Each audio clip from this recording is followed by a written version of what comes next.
Falando sobre o fator de impacto, o fator de impacto é uma métrica utilizada para avaliar periódicos, ele é calculado pelo ISI e é publicado pelo Journal Citation Reports, que é o JCR, né? Então, como é que esse periódico, como é que o fator de impacto é calculado, né? Então, dado um periódico, ele vai publicar artigos, né? Então, o fator de impacto ele calcula quantos artigos foram publicados no período de 2 anos, né?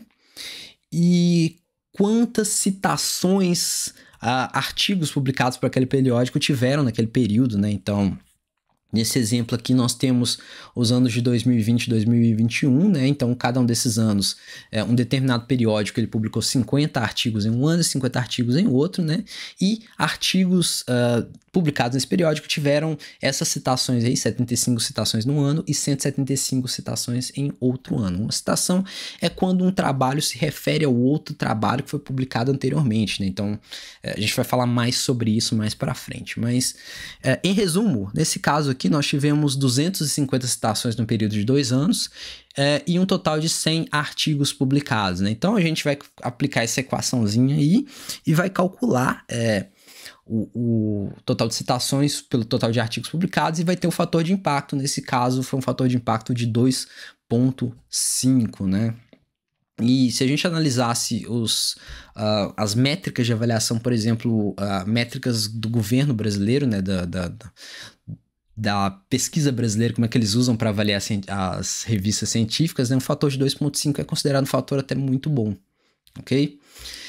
Falando nessas métricas, né, então, no Brasil utiliza-se o que se chama de status qualis, né, que são os qualis periódicos, né, que são um conjunto de classificações dadas a artigos científicos, né?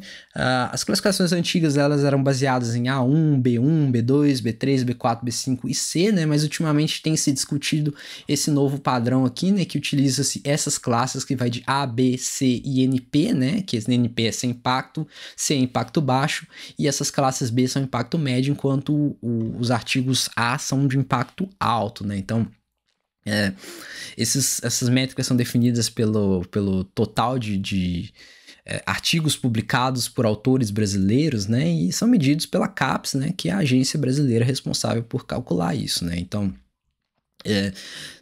a gente espera que artigos publicados de alto impacto, seja que pesquisadores brasileiros publiquem em jornais, em periódicos de alto impacto, né? Seriam os impactos A1, A2, A3, talvez A4, né? Mas pode se publicar em outros impactos também, né? Nesse caso, deve-se avaliar o periódico, ok? Bom, falando aqui um pouco mais sobre essas métricas de avaliação de periódicos, nós temos também o chamado índice H, né? O H-index, né? É um índice que ele vai calcular a quantidade de artigos publicados que tem uma certa quantidade de citações, né? Então, o índice H, por exemplo, nesse caso aqui está dando um exemplo de uma letra, né? X, o índice H vai ser igual a X, onde X representa o número de artigos publicados e que possuem pelo menos X citações. Então, imagina que um periódico ele publicou 100 artigos, né? E um desses artigos, sei lá, tem 1 milhão de citações. Então, isso não conta, porque o que vai contar é a quantidade mínima de citações que bate com a quantidade mínima de artigos publicados. Eu sei que é um pouco complicado esse índice, mas, por exemplo, imagine, ele pode ser aplicado tanto para artigos quanto para pesquisadores. Então, imagine, por exemplo, um pesquisador que publicou 10 artigos, né?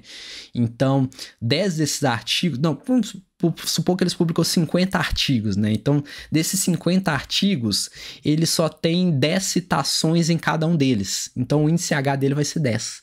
Por quê? Porque ele tem 10 citações em pelo menos 10 artigos, né? Então, o índice H ele sempre vai fazer essa correlação de total de publicações pelo total de citações, né? Então, ele vai avaliar uma média da quantidade de citações da quantidade de publicações, ok?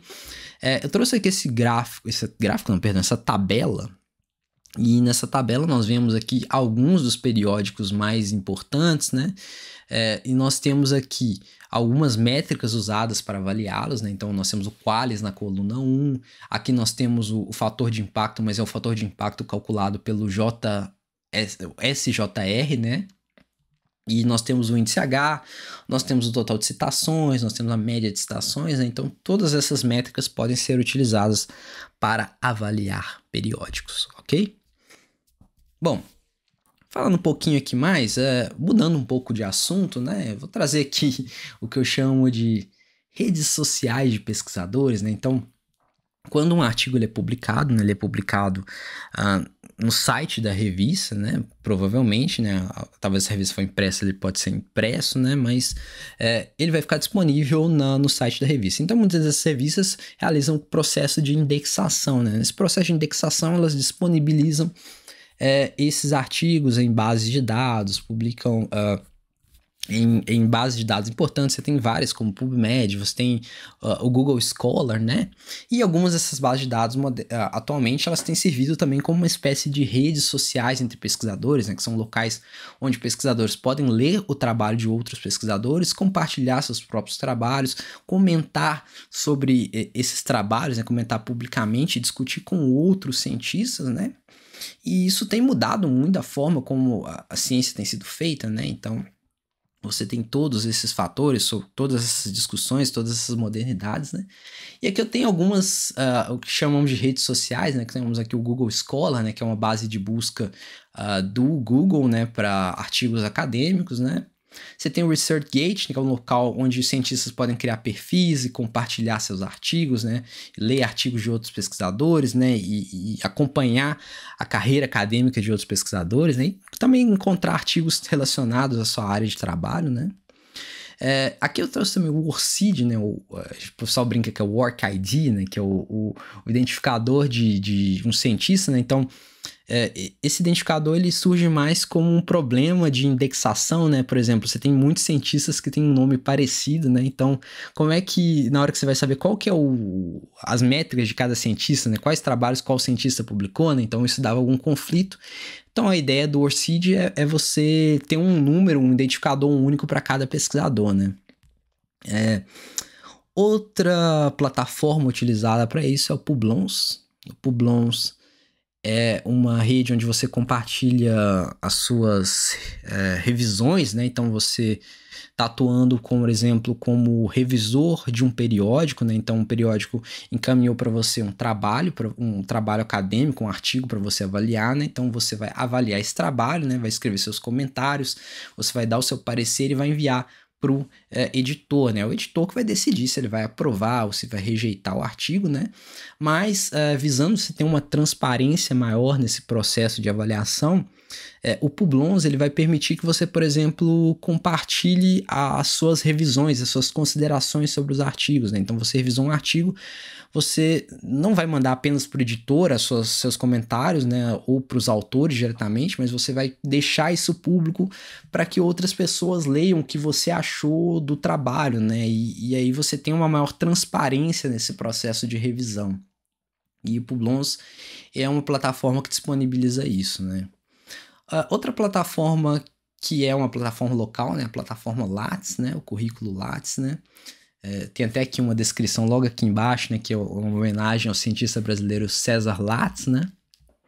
Que é uma plataforma, né? O Lattes é uma plataforma para você colocar seu currículo acadêmico, né? Você vai colocar qual que é a sua formação, você vai colocar quais são os projetos que você está trabalhando atualmente, se você está atuando como revisor de uma revista, você está atuando como editor, qual que é os últimos artigos, os últimos trabalhos que você publicou em periódicos, né? Se você publicou algum livro, se você tem alguma patente, né? Então todas essas informações vão ficar disponíveis no Lattes, né? E quando você tem um currículo Lattes preparado, você pode compartilhar e participar de, por exemplo, editais aqui no Brasil, né? Se você tem que ter um currículo já pré-produzido, né, para isso, ok? Bom, terminamos então essa parte básica da aula, né, de falando de pesquisadores, né? A seguir, nós vamos falar sobre ética na escrita e nas citações.